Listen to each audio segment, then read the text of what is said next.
विविध प्रश्नावली का चौथा क्वेश्चन भैया बहुत ही प्यारा सा, जैसा हमने पहला क्वेश्चन बनाया था सबसे मैक्सिमम पावर को कॉमन लेकर के, बस वही तरीका यहाँ इस क्वेश्चन में भी लगने वाले हैं। बहुत ही प्यारे तरीके से क्वेश्चन सॉल्व होंगे और बहुत ही प्यारे तरीके से समझना है सभी क्वेश्चंस को। आओ देखो, इंटीग्रेशन ऑफ एक और बट्टा क्या है एक्स स्क्वायर, ठीक है।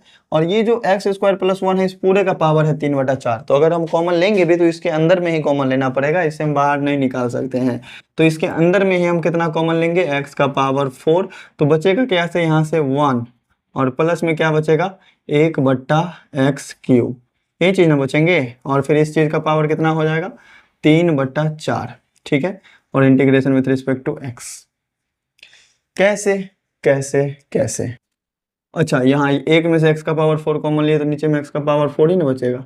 अगर कोई चीज़ हम कॉमन लेते हैं, कॉमन नहीं आ रहा है तो हम उस टर्म से भाग देंगे। जैसे देख लो, x का पावर 4 है, इसमें से हम x का पावर 4 कॉमन लिए तो 1 बचा, यहाँ 1 है, इसमें से x का पावर 4 कॉमन लिए तो भाग दे दिया x के पावर 4 से। अब ध्यान देना कि इसका भी पावर 3/4 होगा, इसका भी पावर 3/4 होगा। तो इस तरीके से अगर हम बनाना चाहेंगे तो इंटीग्रेशन ऑफ एक और बट्टा में x² है ही, यहाँ x का पावर 4 है, इसका भी पावर कितना हो जाएगा 3/4। और यहाँ है 1 + 1/x का पावर 4, इसका भी पावर कितना है 3/4। और इंटीग्रेशन इसका x के रिस्पेक्ट में। पावर का पावर अगर कहीं पर भी होता है तो गुना करते हैं आपस में, तो 4 से 4 कट जाएगा, बचेगा x का पावर 3, ये ना बचेंगे। तो इंटीग्रेशन ऑफ 1/x का पावर 3 और x का पावर 2 गुना करेंगे तो x का पावर 5 हो जाएगा। और यहाँ क्या बच गए 1/1/x का पावर 5। इस चीज़ का पावर कितना 3/4 integration with respect to x।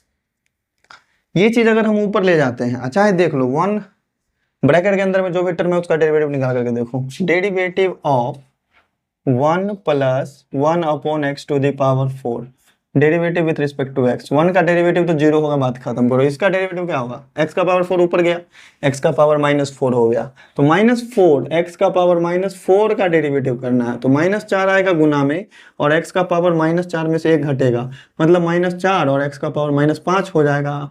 तो क्या बनेंगे -4 बट्टा में x का पावर 5 dx। इस तरीके से बनेगा इंटीग्रेशन डेरिवेटिव इसका।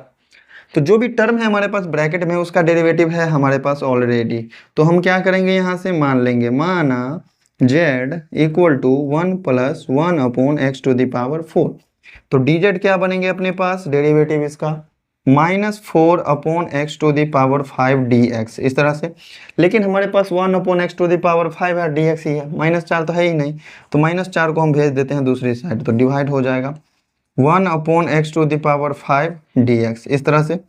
चलिए, इसका यूज हमें पड़ेगा आगे। हम वैल्यू रखते हैं इंटीग्रेशन में, जो भी टर्म है हमारे पास बस उस चीज़ में जो चीज़ माने हैं उसका हम वैल्यू रखेंगे। 1/ ये चीज़, तो क्या बनेगा 1/z, और उसका पावर कितना है 3/4, तो पावर है 3/4।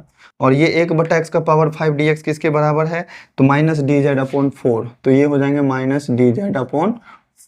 इस कांस्टेंट टर्म, इसमें से कांस्टेंट टर्म कौन सा बाहर निकलेगा -1/4।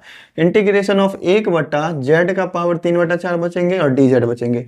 यहाँ तक समझ में आया क्या। अब इसका इंटीग्रेशन हमें करना है तो z का जो पावर है उसको हम ऊपर ले जाएंगे, तो क्या बनेंगे -1/4 integration of z to the power -3/4 dz। अब किसी भी z का पावर कोई भी चीज़ है, x का पावर कोई भी चीज़ है, कोई भी अंक है, तो उसका इंटीग्रेशन क्या करते हैं, पावर 1 जोड़ते हैं और जितना भी आया उससे हम भाग भी करते हैं। तो क्या बनेगा ये -1/4 और z का पावर -3/4 में 1 जोड़ देंगे और -3/4 में 1 जोड़ करके भाग भी देंगे, फिर प्लस c। अब बताओ 1 में -3/4 करने पर कितना हो जाएगा, 4 1 4 में से 3 घटेगा 1, 1/4 ही होगा। तो -1/4 गुना z का पावर 1/4 और डिवाइड में भी 1/4 प्लस c, यही ना होगा। अब देखो ये जो 1/4 भाग में इसको गुना में लाएंगे तो पलट जाएगा, तो -1/4 और गुना में ये कितना हो जाएगा 4/1। और फिर क्या है z का पावर 1/4 है। z हमने किसको माना था 1 + 1/x⁴, इसका पावर कितना है 1/4 और प्लस c।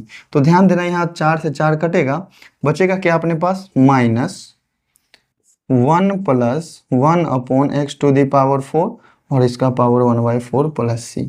उम्मीद करते हैं प्यारे भाई बहुत ही प्यारे तरीके से समझ में आया होगा। यही है अपना प्यारा सा आंसर बुक का।